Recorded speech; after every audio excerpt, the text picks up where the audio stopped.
SummerSlam is upon us. Yeah, can you dig it? It's bringing the fire and it's bringing the heat. Elizabeth, can you feel the electricity? Elizabeth, can you feel the heat? The Macho Man can feel the heat. And I promise you one thing, the Amplified Man, he's bringing the booking today. And he's bringing the booking with that straight fire. And he's bringing that booking like nobody else can bring it. You listen closely and you listen to my words. Yeah, I'm talking to you, Hulk Hogan. And I'm talking to you, Warrior. And anybody else that doubts the Macho Man Randy Savage, I'm talking to you. When I say the Amplified Man, he's bringing the booking, straight booking that's gonna be better than any booking you're gonna find. I'm telling you right now, you listen close. Are you listening? Elizabeth, are they listening? Just like the cream rises to the top, yeah, the Amplified Man's booking will also rise to the top. And you're gonna realize, Hulk Hogan and Warrior and anybody else, Elizabeth, you listen up. Amplified Man will not be beat. The booking starts now. SummerSlam, you got your hands full with the Amplified Man. Ooh, yeah. Dig it. What's up, guys? The Amplified Man. Macho Man Randy Savage would be proud, as we are of him. When I think SummerSlam, guys, I think Macho Man Randy Savage. I think Hulk Hogan. I think Ultimate Warrior. I think Sergeant Slaughter. I think British Bulldog and Bret the Hitman Hart. All these great memories of SummerSlam. It truly was the second biggest pay-per-view of the year. As much as we had fun with the Royal Rumble, as much as we had fun with Survivor Series, SummerSlam was always just so damn special. Now, I don't know if I can say that. In recent memory, recent years, it just keeps kind of dwindling out to me and phasing itself out. The booking is not just horrible, but the match selection and the atmosphere. SummerSlam isn't what it once was. Can they change that? We're hoping so. On paper, this card is a tragic train wreck. But they can salvage it if they go out there, the performers kick ass, the storylines and the feuds stemming at SummerSlam and evolving from SummerSlam are going to be epic. If they put the time, effort, and focus and attention to every match this Sunday, guys, they can save this year's SummerSlam. Just because on paper it looks like shit doesn't mean it has to end up as shit. This is amplified booking. This video is if Vince McMahon put me in charge of booking this entire card from match 1 to match number 10. Only the main card, no kickoff show matches. If I'm in charge of these 10 matches, how am I booking this so that when the WWE SummerSlam event goes off of the air on the WWE Network, how can I ensure that fans are glued to their seat in awe of what they just saw? Like a great movie in a theater and it fades to black and you're stuck in your chair because you can't believe what you just witnessed. How would I book a show, 10 matches, 4 to 5 hours or whatever the fuck I'm given, that is going to make people entertained, intrigued, and really excited moving forward with the storylines and feuds? Well, you came to the right place, because I booked all 10 of these matches, and this is what I came up with. And we start with match number 1, and this one is going to be for the Intercontinental Championship. Seth Rollins taking on champion Dolph Ziggler. Now, in Ziggler's corner, you have Drew McIntyre. In Rollins' corner, you have Dean Ambrose, the returning Dean Ambrose. Now, this is the first match. The first match should always set the pace and the tone of the night, and we just want this match to kick ass. So I don't want a lot from McIntyre and Ambrose during this match. I just want Rollins and Ziggler to beat the shit out of each other, have a great fucking match like we know Dolph can do, and like we know Rollins can do. Now, at the end of this match, I do want McIntyre to try to get the upper hand for Dolph and try to sneak in a victory for Dolph, but it's Dean Ambrose that cuts him off and says, oh hell no. Dean Ambrose takes out McIntyre on the outside. This leaves Ziggler in that ring to fend for himself finally against Rollins. And now we have a finish where it's just one-on-one, it's just Dolph, it's just Rollins, and there's no outside interference because Dean Ambrose just took out McIntyre.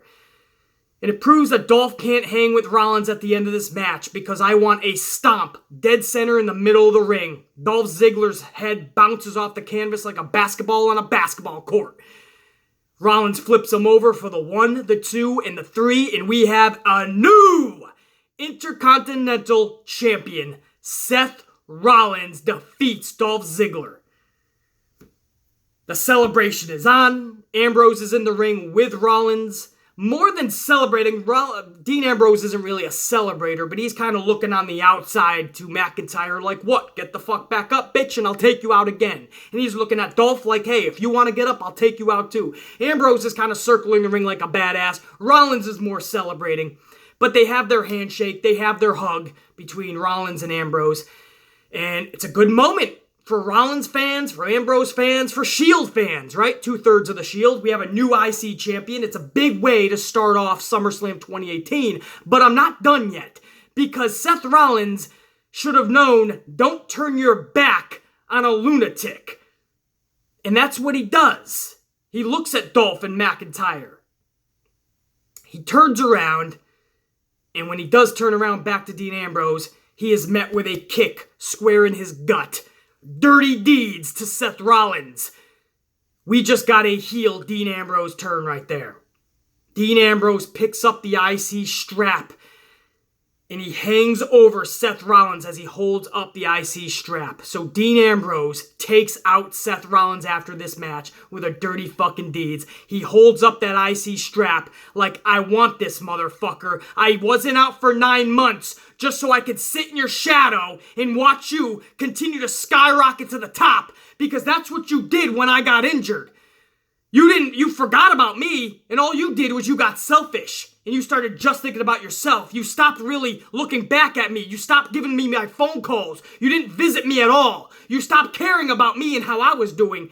You wanted to skyrocket yourself. That's great, but now I'm back. Now you want to be selfish? Let's see who can do it better.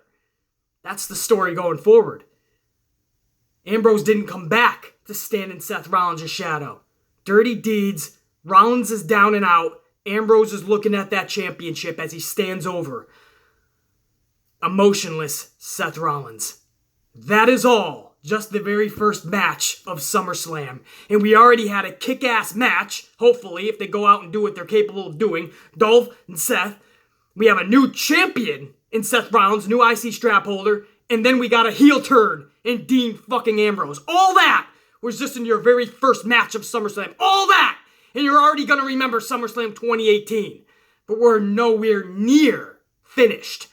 Match number 2, let's bring it down a little bit. Because match number 1, we had a lot going on. Match number 2, we're going to dim it down a little bit. A Finn Balor versus Constipated Corbin match. Not a lot of people are into this match. Nobody's excited about it. But I'm going to use this match to elevate a superstar. Because let's be honest. Finn Balor winning this match does nothing for Finn Balor. What does it do for him? He's still probably going to be in that mid-card status. And what if he's not? Is he really going to contend with Roman Reigns or Brock Lesnar or Braun Strowman? I highly doubt that. I don't think Vince sees him in that role yet. If he ever is, maybe it's just the Demon Balor that will get those opportunities and not Club Balor. But a win does nothing for Balor. We've seen him beat Constipated Corbin and a plethora of other superstars before, and it didn't do shit. If he loses the match, it's not going to affect Finn Balor either. He's still going to go out the next night on Monday. He's going to do his little fucking weird arm thing, and the whole crowd is going to go, They're going to do that. He's still going to have his fan base. He's still going to be prominently in the mid-card and trying to elevate himself to the main card, or to the main events. That's still going to be Balor win or lose. The person who has the most to lose here is Constipated Corbin. If he loses this match, guys, that's the end of him. He's just done. It's the end of days for Constipated Corbin.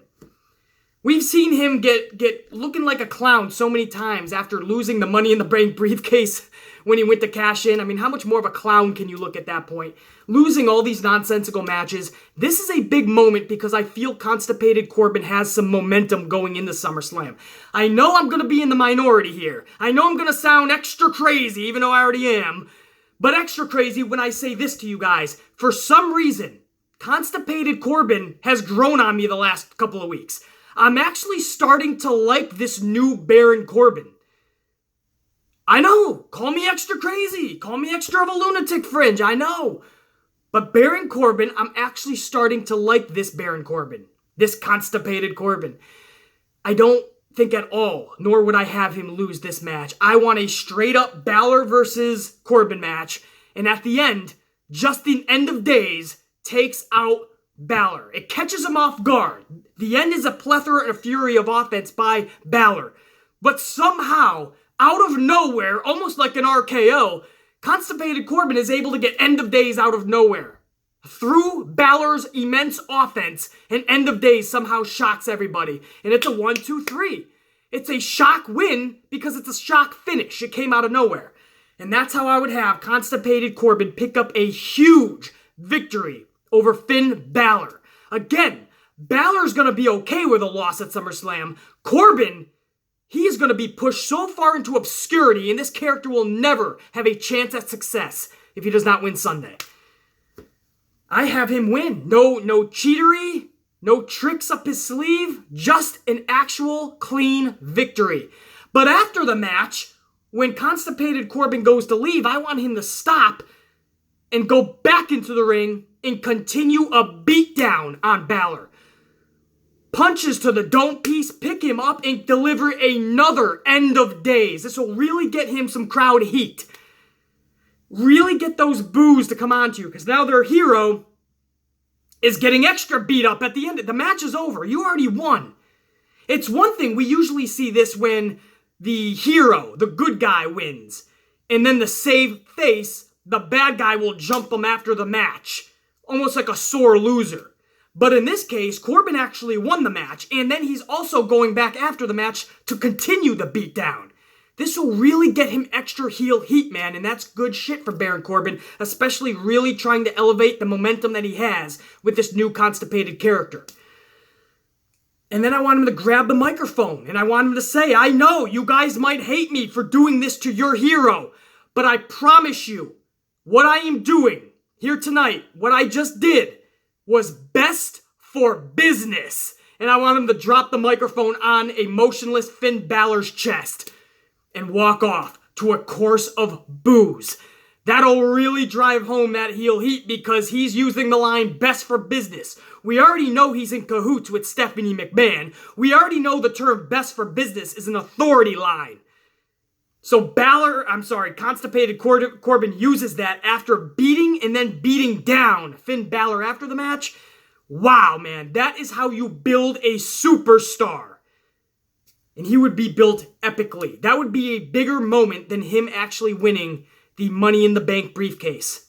This would be his defining moment so far in his young career, because that'll be one of the main moments that made him who he is. I promise you guys. So in my booking, there's no other way. This is the night of constipation for Constipated Corbin. Then we go on to match number 3, guys. And match number 3, we're going to have the United States Championship on the line. This is Shinsuke Nakamura's championship strap, taking on the challenger Jeff Hardy. So this match, should speak for itself. You still have two of the very best in the world, Shinsuke Nakamura and Jeff Hardy. They still, regardless of how Shinsuke's been booked, even with the championship, not really in any real limelight, he still is a major threat in this business, not just WWE. You can go over New Japan Pro Wrestling right now and pick up major championships. WWE, we know he's capable of picking up World Heavyweight Championships. And then, of course, you have Jeff Hardy, one of the most entertaining guys to ever come across a WWE ring. So they just go out there and you let them just go at it, man. This match should be Jeff Hardy, Shinsuke Nakamura. Everything that we didn't see at Extreme Rules, we need to see in this match. You have to give them at least 15 minutes of actual wrestling. At least 15. The end of this match absolutely has to see Randy Orton get involved in some way. I don't want him to be the actual cause of the finish. But I do want him down at ringside because he is an integral part of this storyline between Shinsuke and Jeff Hardy. And he's got a big evolutional storyline that's going to progress from SummerSlam to Hell in a Cell. The Hell in a Cell match has already been announced. Not officially on TV, but from the AT&T Center down in Texas, I believe it is. They already have promotional work, so it's going to be Jeff Hardy versus Randy Orton. So you're going to have to progress this at SummerSlam. So if Vince McMahon is telling me I got to progress this is how I would book it. Randy Orton does get involved. He slips in the ring at the end of this match. He goes to RKO Jeff Hardy. Jeff Hardy's back's to it. He turns around. Randy Orton could have had him, but he doesn't. He stops. And Randy Orton just tells him this close. And Jeff Hardy was like, what the fuck? Like, why didn't you just fucking do me in right there then? You know, cost me it's a disqualification. I don't get the championship. But Randy Orton says, no, I could have fucking had you though. And the referee now is trying to get Orton out of the ring. Orton didn't touch anybody, so there's no DQ. But now the ref's job has to be get this motherfucker out of the ring. While the ref is trying to get Orton out of the ring, boom, Shinsuke, being Shinsuke at his best, his heel best, drops to his knees, low blow, like only Shinsuke Nakamura can do. Or maybe Ric Flair can do it even better. But Shinsuke has kind of owned that low blow. And that's how he gets Jeff Hardy again while the ref's back is turned trying to get Orton out of the ring. Oddly enough, right, ironically enough, the second Jeff Hardy gets low blowed, now Orton will gracefully just leave the ring on his own accord without any other issue. So the ref is able to turn back around. What a coincidence. And this is where we get a devastating Kinshasa from Shinsuke. Takes Jeff Hardy's head off. But as fast as he does the move, immediately after that move is executed to perfection, and it looks like Jeff Hardy just got his head knocked off, I want Shinsuke to very quickly pick Hardy back up on his knees, get back into the corner, and deliver a second devastating Kinshasa. Two of them, back to back, in a matter of seconds. And again, the second time, even more vicious than the first time, takes Hardy's head off. I want Hardy's hardcore fans, especially the kids, to have their hands over their eyes like, what the fuck did we just watch? We just saw a guy get fucking his head get taken off. That would be epic, man. To see Jeff Hardy, their hero, just absolutely obliterated at the end of this match. Beautiful. 1, 2, 3, obviously, guys. It doesn't take a rocket scientist to fucking realize Shinsuke after two devastating Kinshasas and Randy Orton just being a distraction on the outside. It's too much to overcome. I'm sorry, Hardy fans. He does not capture the United States Championship. And besides, this would be devastating for Shinsuke. His big heel turn, this big United States Championship run was all for what? To give it to Jeff Hardy? For a Randy Orton feud? We know Orton doesn't need the United States Championship. Clearly, Hardy doesn't need the United States Championship. Shinsuke needs it right now. The way they've been booking him. Shinsuke Nakamura picks up a huge victory over Jeff Hardy. Again, there was no real outside interference. There was just Orton's presence. So we didn't even need to overbook this. Shinsuke picks up a rather clean win, even though it wasn't as clean at the end. It was a little dirty, but pretty fucking clean. Shinsuke saves face. He takes his championship and he heads out. Orton slips back in the ring after this match. Orton is setting up for an RKO the second Jeff Hardy gets up. Jeff Hardy slowly is climbing the ropes. He gets to his knees. He finally stands up, and when he goes to turn around, Orton, he goes for an RKO, but again he stops. He doesn't hit him with it. He just kind of shoves Hardy back down to the canvas. Hardy's already fucking basically unconscious, right? But he's walking. He's like fucking walkingly unconscious. He doesn't know where the fuck he's at. He's moving, but nobody's fucking home. So fucking Orton just shoves him back to the canvas. Why didn't Orton not RKO him after the match either? But then you start to see Orton's plan as he looks to the outside toward the commentary booth. Now you start seeing something a lot more sinister and a lot more devastating working its way into the mind of Randy Orton. His little hamster is spinning on the wheel in his brain, and now he's coming up with some Saw-type concoction. So he brings Hardy to the outside, and he gets him onto the table. Now you're thinking, okay, an RKO on the broadcast table maybe, but no. He goes and gets the steel steps, and he places them next to the table. He gets up onto the table and he sets up an RKO, but he keeps looking at the steps. What the fuck has he got planned? Sure enough, he flies with a flying RKO. They both leap off of the table, the commentary booth, And literally Hardy smacks chest face first into the steel steps off of the commentary booth. So they do a flying RKO from the table onto the steel steps. Hardy is flatlined at this point. I want paramedics to be flying down the ringside with suits and ties. I want like 20 motherfuckers to be between a lifeless, motionless Hardy and a diabolical Randy Orton.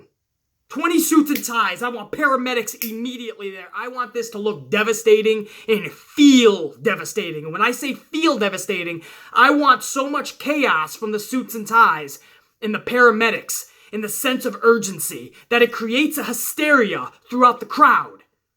A sense of urgency that really gets people chaotic. Like, fuck, is he okay? Was this really, did he really get fucked up? When you can blur the lines between kayfabe and non-kayfabe, when you can blur the lines of what was CM Punk's fake and what was real, when you can blur the lines between a move being performed correctly and somebody actually getting fucked up, when you can blur those lines and bring a sense of realism, that's what I love. That'll really elevate this Orton-Hardy situation / storyline / feud that they're gonna have going into Hell in a Cell. Goosebumps, baby.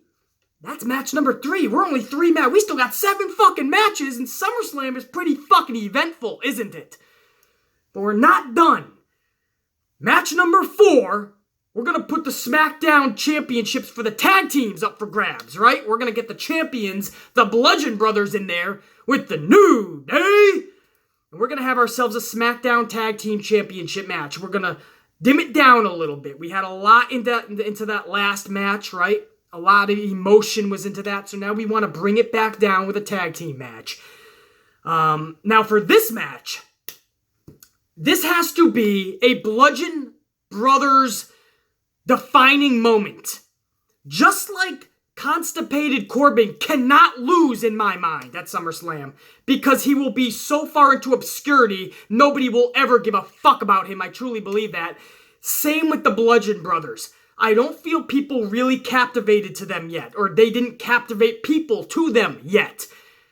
And if it's going to happen, one of their defining moments has to be at SummerSlam. The New Day winning the tag team championships again for what would it be? The 5th time? 6th? Who the fuck knows? 5th or 6th time.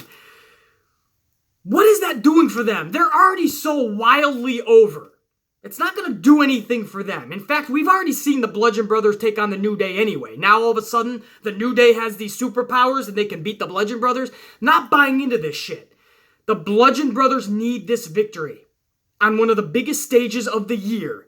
This is where the Bludgeon Brothers have to show the world we are a devastating, badass team. You just had them look devastating and badass in that jobber match this past Tuesday. For what? Just to lose 5 nights later at SummerSlam? No. I have this match just be a match. Nobody, no outside interference, no cheating, no nothing. It's just a tag team match, and at the end, the Bludgeon Brothers pull off a victory. There's no special attributes to this match. There's nothing special I would add to this match. Just a Bludgeon Brothers victory. Again, the crowd needs to be brought down a little bit anyway. The first 3 matches there was a lot going on, especially match number 1 and match number 3. So we bring it down to just a regulation tag match. And the Bludgeon Brothers look fucking dominant. I promise you, 2 nights later on SmackDown, and you book them in some awesome fucking way, awesome angle, make them look fucking like fucking gods, that's fine. But the New Day is gonna be fine from this. The Bludgeon Brothers are going to suffer miserably if they lose this match. Bludgeon Brothers win, I don't give a fuck how, and they keep their championships. That's your match number 4, guys. Bludgeon Brothers, just like Constipated Corbin, they need these victories. Now we're going to bring it up a little more. Now we're going to get a lot more fun again in match number 5. And when I say fun, I got some fun planning. Some interesting, intriguing booking for Braun Strowman putting up his lunchbox against Kevin Owens, right? His lunchbox in the bank, I call it. The Money in the Bank contract. I call it, for you new subscribers, I call it his lunchbox because when he holds it, it just looks like a kid going to school with a lunchbox. A very big kid, mind you. But this is Braun Strowman taking on Kevin Owens. And the winner of this match is going to walk out with the lunchbox. Or let's put it this way. If Kevin Owens wins, any which way, disqualification, count out, pin, submission, it doesn't matter how. If Kevin Owens wins this match, then he's walking out with the lunchbox. Then it would once again be a Money in the Bank contract. How would I book this match, you ask, right? Oh, we're going to have some fucking fun with this one.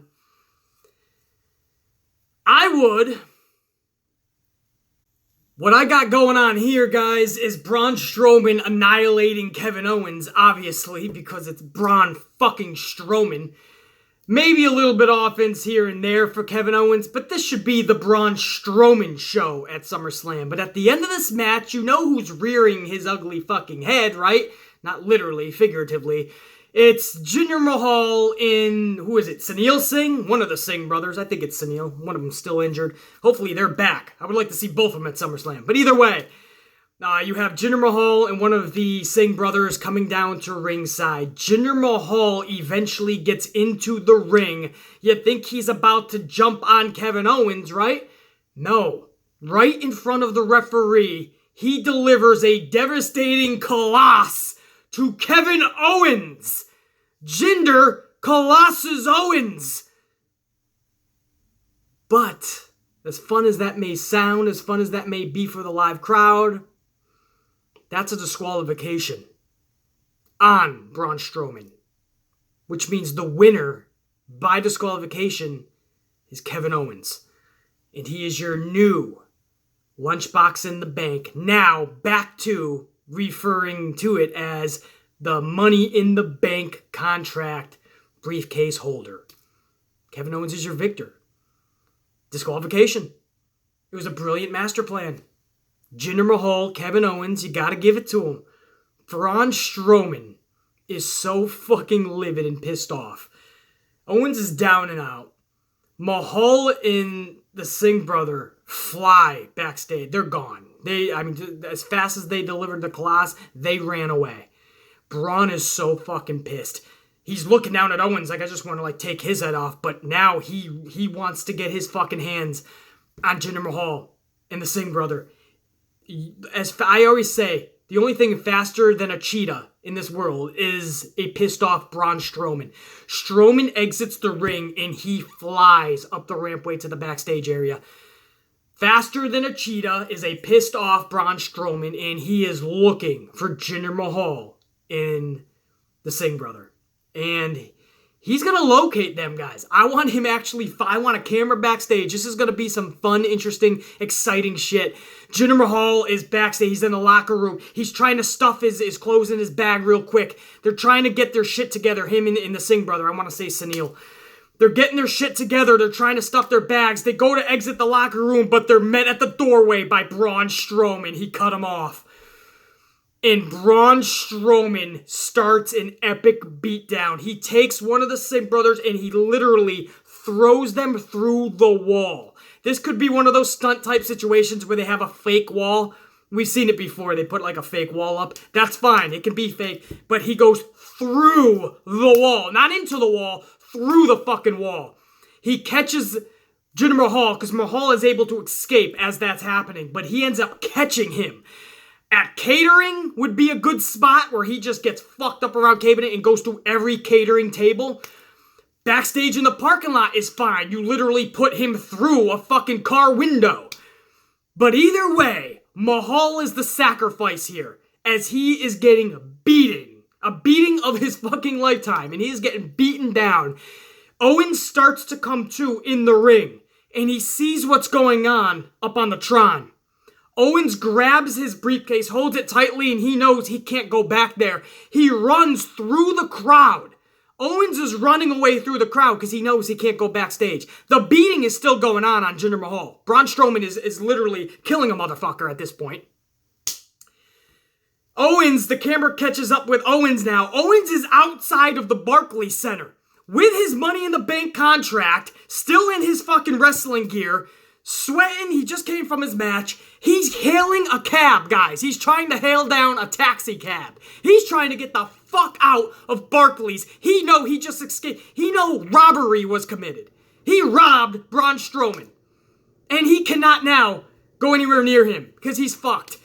So he's got this, it's like robbing a bank. You can't go anywhere around a police station now. You gotta fucking run away as far as you can. Well, he just robbed the bank of Strowman. And he's got this money in the bank contract. He finally hails a cab. He dives into the cab. You hear him yelling, just go, far away from here. Just get away from here. He shuts the door. The cab flies off. There's your segment. There's your match. Braun Strowman drops his money in the bank briefcase in an awesome fucking way. Because, listen, guys, Braun Strowman doesn't need that money in the bank contract because it doesn't fit his character. When Braun cashes in, usually a fun cash-in is when two guys were just beating the shit out of each other. It's the end of the match, and all of a sudden the music hits, and somebody's going to do a dastardly cash-in, but it's going to be fun, right? It's going to be something that we've been waiting for a while. But with Braun can beat anybody by himself, standing up. In 2 minutes, he can beat 90% of the roster. We don't need Braun to sneak into an end of a match to win the briefcase and cash in the contract successfully and win the title. We don't need Braun's character to do that. It fits better with somebody like Kevin Owens. So Kevin Owens gets it, and we do this in the funnest way possible. An epic, fun, exciting, intriguing beatdown backstage. And then Kevin Owens is hailing down a cab outside of Barclays. He's flying off. Goosebumps. Book that shit. Now on to our 6th match. Now we're halfway through with that Money in the Bank match. Contract match, I should say. Not Money in the Bank. Now we're going on to the second half. All of that, guys, was just in the first half of SummerSlam. Are you telling me that's already not one of the best SummerSlams you've ever fucking witnessed? Whether you like the outcomes or not, I understand. You like the New Day better than the Bludgeon Brothers. You would have liked to see the titles change. You like Finn Balor more than Constipated Corbin. I understand. You would have liked to see Jeff Hardy get the championship over Shinsuke. I understand. Not every championship can change hands, and through several championship matches, we've only had one change hands so far, and that was Seth Rollins. And at the end of that, we saw an epic heel turn, Dean Ambrose on Seth Rollins. But whether you like who won or not, you gotta admit, this is some fucking kick-ass ways to go about business for the future. Not only for putting on a dynamite show, but for putting on good feuds in the future. Seth Rollins and Dean Ambrose. What's gonna happen now when Braun Strowman gets his hands on Kevin Owens? These hands! What happens next for Braun Strowman? What's going to happen next in the saga between Jeff Hardy and Randy Orton because of what just happened? All of that first half of SummerSlam, goosebumps, man. But we're only halfway done. Now we go into the second half. And this is where I have Daniel Bryan taking on The Miz in one of the most anticipated matches in years. We're not going to overbook this one at all. This is just a wrestling match. I want to see the best out of The Miz, and obviously we're going to get the best out of Daniel Bryan. I would like to see Maurice get involved at the end here. A little bit of a distraction, but nothing huge. But enough to continue this story, because I don't feel Miz and Daniel Bryan should be ending at SummerSlam. I feel they should have several more matches after SummerSlam. So Maurice getting involved in a tiny way to cost Daniel Bryan this match, I think, is best for business. I really do.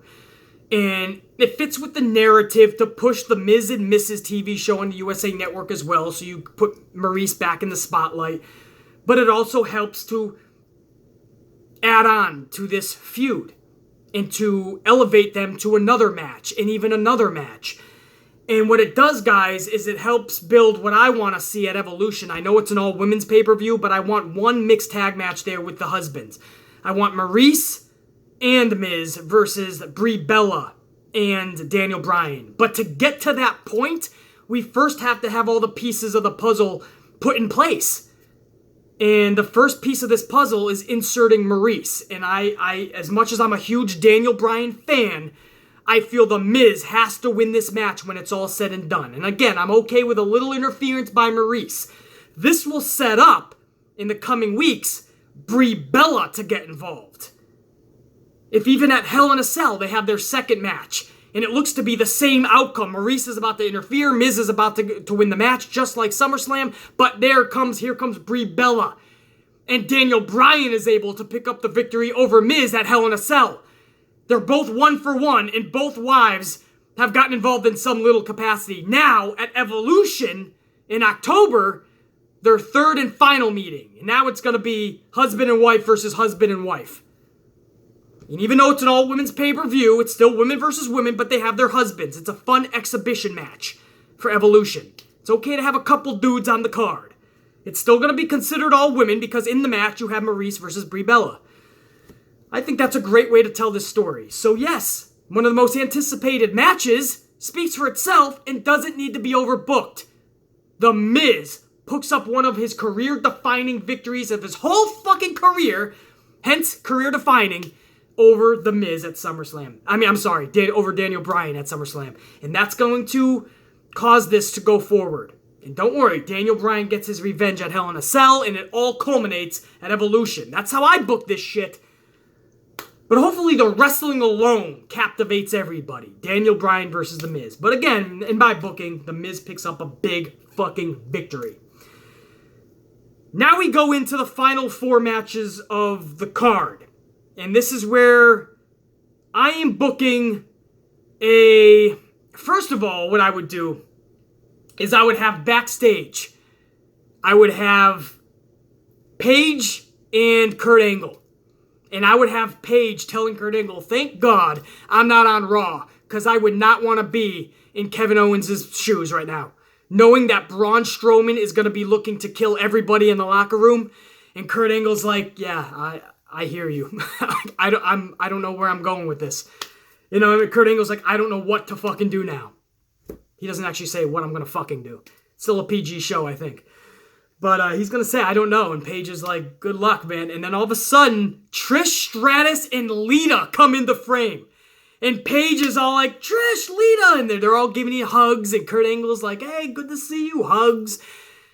Trish and Lita explain that they were in the building doing some photo shoots for Evolution. Because we already know Trish Stratus and Lita are advertised for Evolution. So they're just doing some photo shoots for some marketing upcoming in the coming weeks.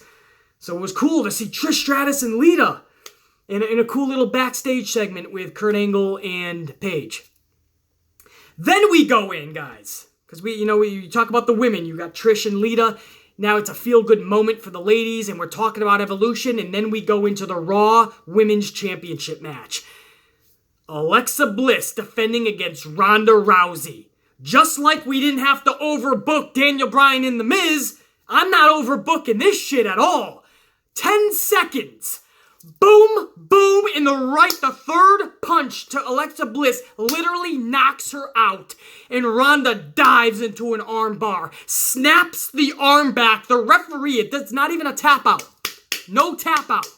She's knocked out when she hits the mat by the third Ronda Rousey punch. Ronda Rousey isn't even known as a real striker, but that third punch knocks out Alexa Bliss. Straight into an arm bar. Looks like she snapped her arm. So first she got knocked out, then she broke her arm. That's what it looks like anyway. The referee dives on top of Ronda and Alexa, trying to protect Alexa while he's calling for the bell. We have a new, in just 10 fucking seconds, champion for the Raw Women. And it is, I almost said Alexa Bliss. No, the new champion is Ronda fucking Rousey. This isn't just going to be Ronda Rousey winning the match in 10 minutes or 15 minutes. This isn't going to be Ronda Rousey winning the match after Alicia Fox and Mickie James interfere or some shit, even though Mickie James is injured, I believe. No interference, none of that shit. This is a clear-cut, decisive ass-whooping from start to finish, and the start was second number 1 and the finish was second number 10. Could you imagine getting knocked out and then getting fucking your arm... You don't have to play it out like her arm's broke, by the way. I would have the storyline as Alexa Bliss is off TV for a month, recuperating from an arm injury. That's how I would book this. But a knockout into an arm bar that looks like she just snapped. What a devastating 10 seconds. 10 seconds that we just watched with that would be some of the most defining 10 seconds of all of SummerSlam. And I already booked up 6 incredible matches. But that 7th one If that doesn't get you on your feet and you're not, fuck goosebumps, your jaw is dropped. You can't believe what you just witnessed one of the baddest females on the planet be one of the baddest females on the planet. As much as your jaw's dropped, I still got the goosebumps. Book that shit! In real life, Ronda Rousey's taking Alexa Bliss off in 10 minutes, out in 10 minutes. She just is. In WWE, she should be taking Alexa Bliss out in 10 seconds. 10 minutes. Did I say 10 minutes? 10 seconds. In real life, Ron, let's try that again. Maybe I said seconds, maybe I said minutes. Let me re-fucking do that. That was a BC botch there. In real life, Ronda would be taking Alexa out in 10 seconds. So on WWE television, you're damn right it's realistic if she takes Alexa out in 10 seconds. Ronda Rousey's your new champion, and she does it in badass, devastating fashion. Fuck yeah! Match number 8. Here, guys, we're going for one of the double main events, because you can't have them back-to-back. You have to have some buffer in between. I'm going SmackDown Heavyweight Championship, man. WWE Heavyweight Championship. AJ Styles defending against Samoa Joe. Now, in this match, guys, I have, just like Shinsuke and Jeff Hardy, just like Miz and Daniel Bryan, just let them wrestle. It's Samoa Joe and it's AJ fucking Styles. And you just let them go at it. And this should be the wrestling match of the night, guys. If you're booking it as such and you're giving them 25 minutes at least, that's right. Almost one of WWE's 30-minute Iron Man matches. At least, I'm saying. Give them a fucking half an hour. A non-promoted Iron Man match in a way, right? Give them 30 fucking minutes. But at least 25 minutes to showcase Samoa Joe and to showcase AJ Styles. Then you don't overbook this at all. Not in one fucking bit do you overbook this. You just let them do their thing. And at the end, guys, I know, so many people are like, this is where you put it on Samoa Joe. He would look good with the title. You could do things with him. I keep it on AJ Styles. This is one of those career-defining moments that I've talked about for several individuals on this night. AJ Styles, you're thinking his career's already made. He's already got a plethora of career-defining moments. I say this is one because with AJ Styles' title run thus far, you guys really can't name me a bunch of defining defenses, can you? You can't really pick several awesome title defenses that he successfully defended and was epic matches. But this is the one that you can. SummerSlam 2018 against a guy like Samoa Joe, and after 25 minutes at least, AJ Styles wins clean, and he hoists that championship up right there. It is at that time where we look at AJ Styles, whether you like him or hate him, whether you love him or hate him, and you say he is going down as one of the best, greatest champions of all time. It is that moment where we all collectively, in unison, stand up, point at him, and say, that's the man. That's the moment. I don't feel we've really done that yet. That's the time you do it. SummerSlam 2018. If you didn't think AJ Styles was made before, he's made then. Samoa Joe will be fine. It starts at the booking. Anybody who says a loss at SummerSlam to AJ Styles, one of the best, and some would say the best in the world, is gonna kill Samoa Joe, that's gonna bury Samoa Joe. No, bullshit. He'll bounce back fine. The booking, the creativity for Samoa Joe and his character, that has to be fixed before any match over AJ Styles. Before he can win a championship, you have to book him correctly. Samoa Joe can hold every championship in WWE around his shoulders and around his waist. But if the booking sucks, Samoa Joe is gonna fucking suck. The character. Not his wrestling, but the character. And in his way that his booking goes about. If it sucks, nobody's gonna give a fuck about him. But if you book Samoa Joe like a legit badass, a legit assassin, then he's going to be looked at as such. Some guys don't need championships per se. I always say that about The Undertaker, guys. He's been in WWE for over 25 years, almost 30 years. If you look at how many titles he's won, it's not as many as you would think in an almost 30-year career. Not a lot, because a guy like The Undertaker doesn't need them. So this is one of those situations where AJ Styles, this is his night, man. This is where everybody literally looks at this guy and goes, fuck, this guy is the greatest.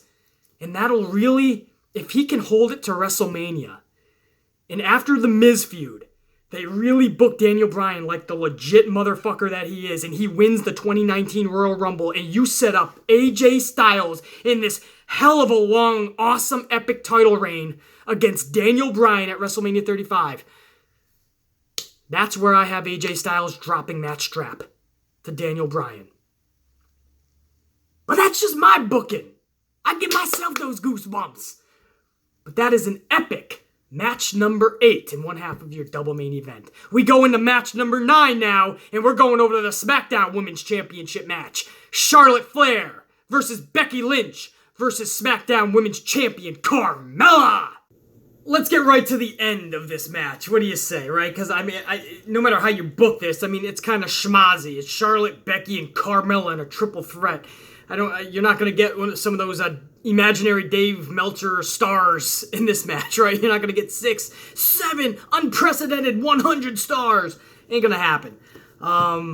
So at the end of this match, you have Becky Lynch and Charlotte bickering. They both feel they could have pinned Carmella, but the other keeps getting involved. It's bickering, right? And this is going to lead, eventually, I don't give a fuck how it's done, but Carmella is going to win this match. Becky Lynch isn't going to get it. Charlotte isn't going to get it. I know in my booking, fans are going to be a little upset. My Charlotte didn't win, but my Becky didn't win. You're going to be much more pleased when you hear me out. But Carmella is going to win this match. And I think that makes the most sense. A lot of people are like, who is going to win it? Is it going to be Charlotte that takes the title, or is it going to be Becky? Wonder if neither do. Wonder if WWE pisses you off more than you already are with Carmella as champ and actually have her win this match. Brooklyn would be shitting on this. The boos would be so loud. That is when I want Carmella to get on the microphone after she beats Charlotte and Becky Lynch, two of the best females in the division. And this is where, you know how Carmella gets. She brags when she wins. She just has to antagonize. She doesn't know when to shut her mouth. That's her character. That's why we love to hate her, right? In that character. So she gets on the mic after she beats Charlotte and Becky Lynch in the same night in the same match, and she starts running her mouth how she's the greatest female in all of pro wrestling, and it's all of its history. The greatest female that'll ever be in the future. She goes on to actually say the words, "I'll beat anybody, anywhere, anytime." This will really get the crowd booing. She actually reinstates those words. She says those same words again. That's right. I'll beat anybody, any place, any time. And that is when Trish Stratus' music hits. I ain't bullshitting you here. I said the words Trish Stratus. I said the name Trish Stratus. Stratus' music hits. Here comes Trish fucking Stratus down the rampway into the ring on the mic. Anybody, any place, anytime. I'm somebody. We're in Brooklyn, and the time is SummerSlam right now, is what she tells Carmella. And Carmella's like, no. That's not what I meant. Hold on. That's not what Paige's music hits. Here comes Paige. Paige stays up at the rampway, and Paige says, Carmella, baby girl, you said those words at SummerSlam in Brooklyn. You said those words. I'll beat anybody, any place, anytime. You can't say those words and not have them hold any merit, especially in Brooklyn. So, baby girl, you are defending that championship right now against Trish Stratus here in Brooklyn at SummerSlam, baby. It is on. Carmella's fucking so overwhelmed. She's yelling down at Paige. Ref is like, we gotta do this. Rings the bell. Carmella's still yelling up at Paige, trying to look over to Trish. She's caught off guard. Trish Stratus fucked her up. A little Stratus faction, and it's a 1, 2, 3. We have a new SmackDown Women's Champion. Her name is Trish Stratus. If you don't know her, if you're a newer fan and you don't know too much about her, you might want to Google, YouTube, and WWE Network her. Because she's a pretty big fucking deal. Past, present, and future. And she's going to be a big part of Evolution. So I would have Trish Stratus shock the wrestling world.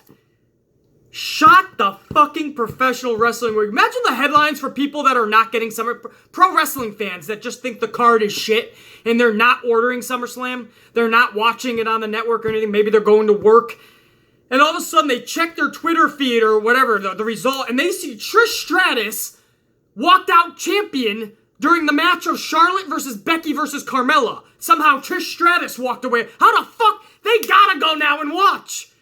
They're clicking on those WWE.com videos or those WWE YouTube videos. They're going on the network. Fucking A. I'm fucking too good at that. I'm so fucking good, man. I'm telling you guys. I'm telling you, man. Sometimes I amaze my fucking self. And don't tell me this is all shit that cannot happen. This is all shit that absolutely can happen. Whenever I book all these cards, guys, I always book within my means and within WWE's means. And what I mean by that, what I mean about the means, is that it's never shit that is impossible. Everything I book is everything that is possible. Trish Stratus is already guaranteed for a match at Evolution. We already know that. She's already signed on for it. That's been known since the announcement of Evolution. So you're telling me they can't offer her a Goldberg deal? And what I mean by a Goldberg deal is just a few month contract. Where Goldberg came in at Survivor Series, had a big victory, came over at Fastlane, won the championship from Kevin Owens, and dropped it at WrestleMania. It was all done between Survivor Series and WrestleMania. Just a few months, and he only had to wrestle a few matches. You're telling me they couldn't work something out with Trish Stratus that has her holding the championship and then really passing the torch to one of the younger up-and-coming females at Evolution? That is where I'm fine with Charlotte getting the championship. Trish versus Charlotte. Or Trish versus I would love to see Trish versus Sasha Banks, obviously, but it doesn't look like they're giving Sasha Banks any fucking credit at all in this division. They'll be lucky if they put Sasha Banks in a tag team championship match at this point. So, give me Charlotte Trish, Becky Lynch Trish, something like that, where then she passes the torch in a big way and gives the championship over. But it would be so cool to see Trish Stratus with that championship for just a few months. And again, at Evolution, she passes the championship and the torch. I think that's brilliant, man. And she only has to wrestle one time at Hell in a Cell, maybe. You can give her a fucking 5-minute squash match. Maybe a rematch with Carmella, right? A 5-minute Trish Stratus Carmella match at Hell in a Cell. To successfully defend her championship. And then a month later, right at Evolution, boom, she drops it. But I think we would all love to see that, man. And Charlotte and Becky don't lose. Whoever was gonna win originally, you can give it to them at Evolution. It's fine. No harm, no foul. But the celebration, the fun, Brooklyn would be going ecstatic. I would be off my fucking seat, man. I'd put my head to a fucking wall in happiness. Usually I'm putting my head to a concrete wall out of just pure stupidity of WWE booking. That would just be I don't know what to do. I'm so fucking thrilled. I'm putting my head to a fucking concrete wall. Trish Stratus walks out in my booking as your new champion for SmackDown, for the women. How fucking epic. Let's go right on to the actual main event. And I'm putting this last because we know Vince would have me. If I'm booking for WWE, Vince is going to tell me, BC, I want you to put Roman and Brock last. So obviously I have to put them last, right? So how would I book it though? How would I make this fun for everybody? And I'm booking this, guys, if Lesnar's leaving, by the way. Now I know Lesnar is scheduled for Raw, but I'm booking this as if nobody really knows if he signed on or if he's how many dates would he really do, even if he signed an extension. He's only gonna show up like twice every 6 months. So I'm booking this in a fun way that really has Brock kind of being out of the picture. And this is gonna be Roman and Brock in a fucking badass train wreck, a car wreck, fucking just beating the fuck out of each other like two brutes should. Now, at the end of this match, I have Roman Reigns, Superman punch, spear. He's setting him up for another spear. This looks like Roman Reigns is going to win this thing. Brooklyn's like, no. Brooklyn is having a fucking fit. All of a sudden, we see a taxi cab roll up to the Barclays Center. Taxi cab. Sound familiar? Somebody just left in a cab 3 matches ago. Kevin Owens gets out of this cab. Kevin Owens told that cab to finally turn around. He took a cab back to the Barclays Center. He gets out with his briefcase. He starts making his way into the Barclays Center. Now, Roman Reigns sees this. Roman Reigns had Lesnar where he wanted him, but now he's looking up at the Tron. He's distracted now by the thought of Owens coming into the arena and making this a triple threat match, possibly. That's what Reigns is thinking. So Reigns is like, come on, I'm waiting for you. This is going to give Brock Lesnar the clear advantage because of the distraction. Brock Lesnar with a vicious F5 on Roman Reigns. Just like Shinsuke Nakamura quickly picked up Jeff Hardy for a second Kinshasa, and it was badass. I want immediately Lesnar to pick up Reigns for a second F5, man. Immediately. I mean, the second the first one hit, he immediately gets up, picks up Roman for a second devastating one. And immediately after the second one, almost like they do German suplexes like 10 in a row, I want him to immediately get up for a third F5. Back to back to back within like 15 fucking seconds if they can pull it off. Devastating after devastation after devastation. 1, 2, 3. Roman Reigns is counted out, and still your Universal Champion, Brock Lesnar. And the celebration is on, man. Paul Heyman leaps into Brock Lesnar's arms. Brock is like, get the fuck off me, you fucking piece of shit. But, you know, there's still fucking business relationships. So he holds him with one hand. He's like, yeah, I got it. Sets Paul down. Paul's flipping out. He's ecstatic. But the tease for Kevin Owens, the tease that Kevin Owens may try to cash in, was enough to distract Roman Reigns. And this is where you have Brock Lesnar get the upper hand. 3 devastating F5s. And that was enough to finally take out Roman Reigns. 1, 2, 3. And the celebration between Paul and Brock.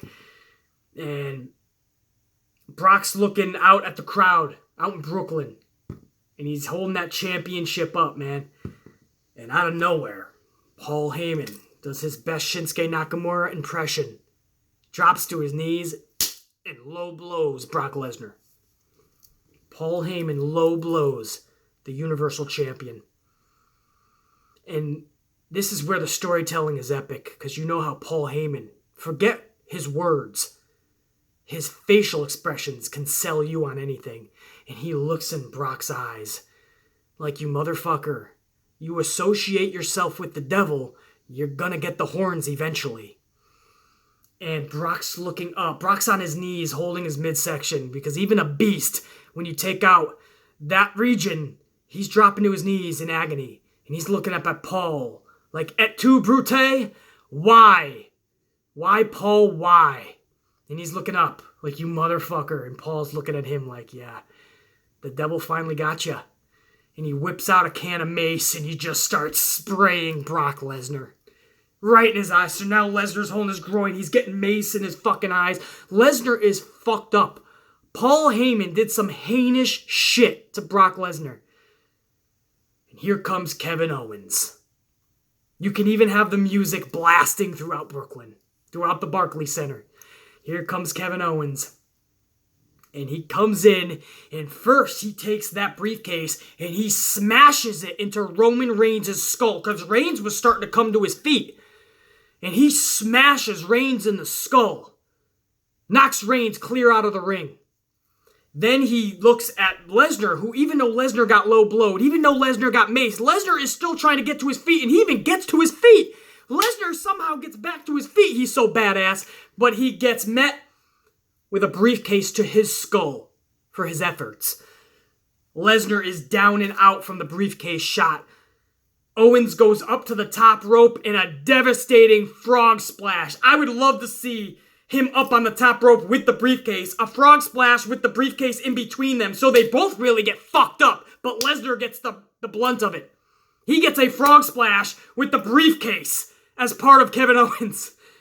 How devastating. That would knock the wind out of Brock. Owens jumps in, covers up Brock Lesnar with the quickness. Well, not with the quickness. I want Owens to really sell like he got fucked up too.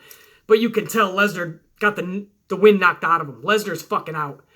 And Owens eventually covers Lesnar up. And that's a 1, 2, 3. A successful cash-in. And the second new Universal Champion of the night. No. The first, I'm sorry. Lesnar kept his fucking strap. What am I saying? So we have a new Universal Champion, the only new Universal Champion for the night, Kevin Owens successfully cashed in, guys. And he knows he fucking screwed over a lot of people. He knows fucking Braun is going to be looking for him.